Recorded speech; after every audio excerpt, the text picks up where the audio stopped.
आधा ही नहीं, आधा नहीं हो पाता। मैं ऑनलाइन स्टडी करता हूँ, मेरा मन तो लगता है पढ़ने में।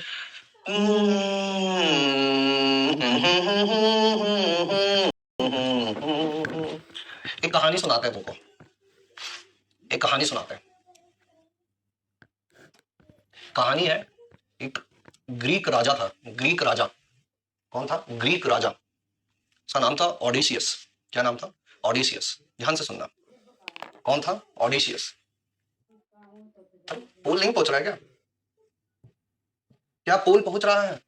पोल पहुंच रहा है नहीं पहुंच रहा है? पोल पहुंच रहा है या नहीं पहुंच रहा है? पोल गया। ग्रीक राजा था, उसकी कहानी सुनाते हैं सबको।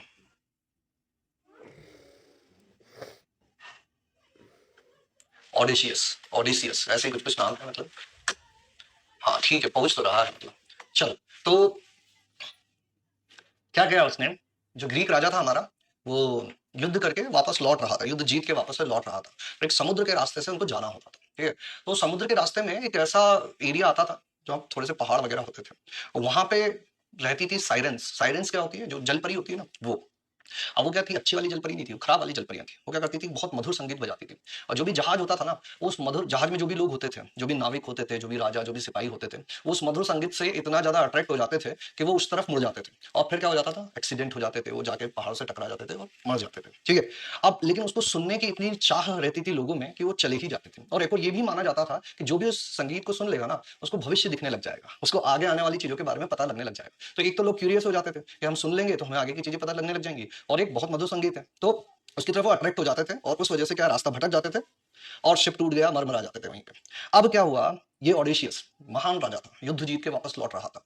अब इसके सामने आगे समस्या, इसको उस संगीत सुनने का भी बहुत मन था, क्योंकि ये चाह रहा था कि एक तो खुद को टेस्ट करना कि मैं इस संगीत से खुद को रजिस्ट कर सकता हूं कि नहीं कर सकता हूं, ऐसी चीज मेरे सामने हो रही है तो मैं खुद को रोक पाऊंगा या नहीं रोक पाऊंगा। दूसरा कि अगर वो भविष्य देखने की शक्ति आ जाए तो कितनी बढ़िया चीज हो जाएगी। तो ये क्या करता है, अपनी शिप जो रहती है उसमें जितने भी लोग होते हैं उन सबको बोलता है कि भैया तुम जो है ना वो कान में अपने वैक्स लगा लो, मोम लगा लो, कि तुम्हें संगीत नहीं सुनाई देना चाहिए, ठीक है।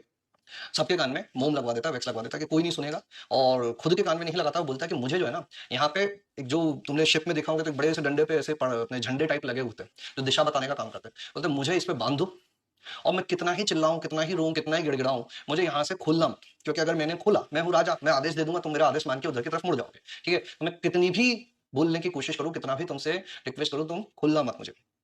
अब उसको बांध देते हैं वो, और वहां से पार होने लगते हैं। अब फिर से वो आ जाती है साइरेंस, बढ़िया एकदम मधुर संगीत चल रहा है, इधर राजा की हालत खराब हो जाती है, वो बोलता है अरे खोल दो मुझे, जाने दो मुझे, इधर सुनो, मैं राजा हूँ, मेरी बात मानो। लेकिन उसने पहले ही आदेश दिया हुआ होता है कि भैया कोई, मैं कुछ भी बोलूँ किसी को, ये मुझे खोलना नहीं है, तो कोई उसकी बात नहीं सुनता है। धीरे धीरे वो वहां से पार हो जाते हैं, ठीक है। अब इस कहानी से हमको शिक्षा क्या मिलती है? इस कहानी से हमको शिक्षा मिलती है कि बहुत सारे डिस्ट्रैक्शंस तुम्हारी तैयारी में आएंगे। अब आज के टाइम पे वो साइलेंस क्या है? सोशल मीडिया हो गया, खेलना कूदना हो गया, दोस्तों के संग बातें करना हो गया, मेजरली तो सोशल मीडिया हो गया, मोबाइल, ये सारी चीजें। तो अब तुम्हारा सेल्फ कंट्रोल कितना है?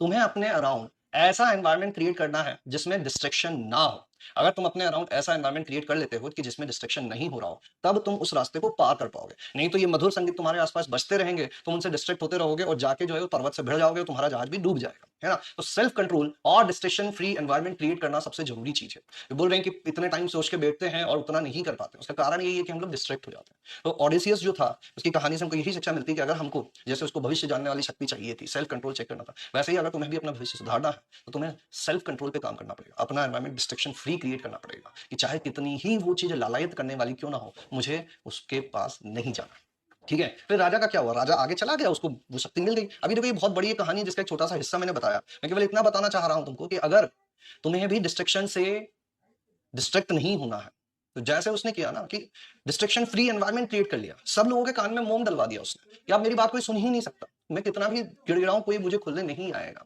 है ना। मैं अपने गोल पे फोकस रहूंगा, ठीक है। वही काम हमको भी करना, हमारे around distraction free environment create करो। मोबाइल को रख दो साइड में कि भाई कितनी भी जरूरत पड़े मुझे, मैं 6 घंटे से पहले मोबाइल नहीं देखूंगा। अभी मैं पढ़ने बैठ गया हूं, अब 6 घंटे में पढ़ाई करूंगा, उसके बीच में मुझे मोबाइल की कोई जरूरत नहीं है। अभी मैं उठ के बीच बीच में बाहर घूमने नहीं जाऊंगा। ऐसा एनवायरनमेंट खुद के अराउंड क्रिएट करो कि मुझे मोबाइल की कोई जरूरत नहीं है। अभी मैं उठ के बीच बीच में बाहर घूमने नहीं जाऊंगा।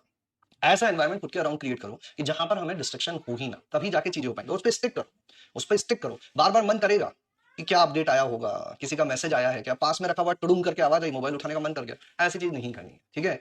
सैनिकों ने राजा की बात कैसे सुन ली? वही तो बात है, उसने मोम लगवा दी थी, सुना ही नहीं था। मतलब वो गिड़गिड़ाता रहा लेकिन किसी को पता ही नहीं चला ना, उन्होंने तो सुन ही नहीं पा रहे थे वो। अबे एक्शंस तो दिखते हैं भैया, ठीक है? चलो, ऐसी कहानियाँ होती हैं जिनको हम लोगों को सुनना चाहिए। फिलहाल के लिए देखो आगे बढ़ाते हैं हमारी कहानी को, नहीं तो हम